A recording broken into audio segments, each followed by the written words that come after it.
ઘરમાંથી રાખવા જાતો નહીં. હું એમ કહું છું પાણી ભરવા જાવું નથી, કોઈ કરવું નથી, અને મારે બધું ભેટી રાખવા. ઓર્ડર ફૂમતા કા ઘરમાં બેઠે બેઠે હોમ મિનિસ્ટર કોઈ ઓર્ડર કરવાનો. આ કરી નાખો, પેલું કરી નાખો. મોજી ફોન આવ્યો. શું કીધું પડજો? હા ભાઈ, હા બોલો બોલો.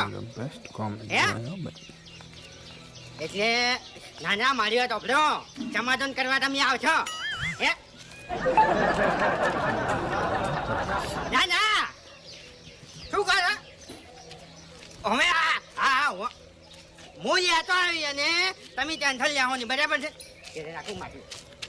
ના ના ના તમે નહીં કહેતો હે? બે ભાઈ લડ્યા છે એમ? એટલે ના ના એમ નહીં. હવે એ તો જી મારી જોડે જ છે હરીભાઈ. તો મારું નામ શું કરવા લ્યો છો વચ્ચે? એમાં જન્મ બોલાવે છે આપણે બે ને. હા